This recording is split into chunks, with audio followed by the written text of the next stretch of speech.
My dear students, welcome back to nurses profile channel. Paramedical degree கோர்சஸோட round 2 counselling நடத்திக்கிட்டு அதோட ரிசல்ட்டை ஹோல்டில் வச்சுருக்காங்க.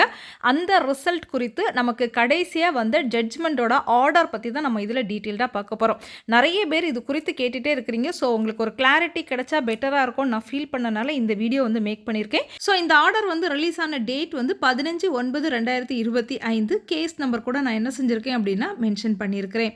ஸோ இதில் அவங்க நிறைய விஷயங்களை வந்து டிஸ்கஸ் பண்ணியிருக்காங்க. ஃபைனலாக வந்து ஒரு ஆர்டர் என்ன செஞ்சுருக்காங்க அப்படின்னா நம்மளோட மெட்ராஸ் ஹைகோர்ட்லேருந்து கொடுத்துருக்காங்க. கொடுத்துட்டு இதை ஃபாலோ பண்ணுங்க அப்படிங்கிறது என்ன செஞ்சுருக்காங்க அப்படின்னா மென்ஷன் பண்ணியிருக்காங்க. இதில் நீங்களே பார்க்கலாம் ஆர்டர் அப்படிங்கிறது என்ன செஞ்சுருப்பாங்க அப்படின்னா மென்ஷன் பண்ணியிருப்பாங்க. ஸோ நம்ம இந்த கேஸ் ஃபைலை பொறுமையாக உட்காந்து படித்து பார்த்தோன்னா அவங்க அதில் என்ன நிறைய விஷயங்களை வந்து டிஸ்கஸ் பண்ணிவிட்டு ஃபைனலாக என்ன ஒரு ஆர்டர் கொடுத்துருக்காங்க அப்படின்னா 2025-26 அகாடமிக் இருக்குது. பிஃபார்ம் கோர்சஸோட கவுன்சிலிங்கை அலோன் தனியாக கண்டக்ட் பண்ணுனா, அதாவது counselling for BPharm alone is conducted from 1/10/2025. There will be no chooser for BPharm courses for the academic year 2025. Counseling is for all the paramedical degree courses for government quota seat in self-financing colleges for the 2025-26 academic year session. Since students will only opt other courses, they will not be waiting for the counseling for BPharm alone from 2025 October 1st அப்படிங்கிறத சொல்லியிருக்காங்க. தனியாக B Pharm கோர்ஸ்க்கு நீங்கள் counselling நடத்துனீங்கன்னா யாருமே அந்த counselling வரைக்கும் wait பண்ண மாட்டாங்க. யாரும் பொறுமையாக இருந்து பிஃபார்மோட கோர்ஸை வந்து சூஸ் பண்ண மாட்டாங்க.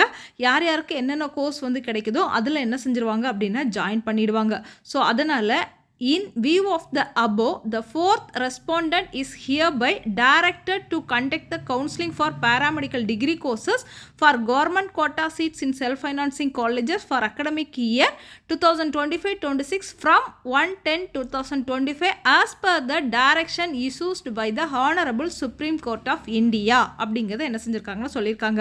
இதில் அவங்க சொல்லியிருக்கக்கூடிய அந்த ஃபோர்த் ரெஸ்பாண்டன்ட் யார் அப்படின்னு பார்த்தீங்கன்னா the Secretary Selection Committee. இப்போ உங்களுக்கு தெளிவாக புரியும் நினைக்கிறேன். ஏன் வந்து ரீகவுன்சிலிங் நடக்கிறதுக்கான வாய்ப்புகள் தான் அதிகம் இருக்குதுன்னு நம்ம சொல்கிறோம் அப்படிங்கிறது. அதாவது ஹானரபிள் சுப்ரீம் கோர்ட் என்ன டைரக்ஷன் தந்தாங்களோ அதை ஃபாலோ பண்ணுங்கன்னு சொல்லி ஆர்டர் கொடுத்துருக்காங்க. அவங்க கொடுத்த அந்த ஆர்டர் தான் என்னன்னா 1ஆம் தேதி எல்லாருக்கும் சேர்த்து கவுன்சிலிங் நடத்துங்க அப்படிங்கிறத என்ன செஞ்சுருக்காங்க அப்படின்னா கொடுத்துருக்காங்க. So my dear students, mostly நமக்கு ரீகவுன்சிலிங் நடக்கிறதுக்கான வாய்ப்பு தான் இருக்குது. எனிவே வெப்சைட்டில் அப்டேட்டை நம்ம என்ன செய்யலாம் அப்படின்னா சீக்கிரமாக எதிர்பார்க்கலாம். இன்னும் 1 or 2 டேஸில் இது குறித்த அப்டேட் மெடிக்கல் செலெக்ஷன் கமிட்டியிலேருந்து நமக்கு என்ன செஞ்சுருவாங்க அப்படின்னா ரிலீஸ் பண்ணிடுவாங்க. எய்தர் அவங்க ரீகவுன்சிலிங் நடத்துகிறாங்களா இல்லைனா ரிசல்ட் வந்து ரிலீஸ் பண்ணுறாங்களா அப்படிங்கிறத நமக்கு இன்ஃபர்மேஷன் கொடுத்துருவாங்க. பட் மோஸ்ட்லி ரீகவுன்சிலிங் நடக்க தான் வாய்ப்புகள் அதிகமாக இருக்குது. எந்த ஒரு அப்டேட்டாக இருந்தாலும் நம்மளோட சேனலில் அப்டேட் பண்ணுவோம். தொடர்ந்து ஃபாலோ பண்ணுங்கள். தேங்க்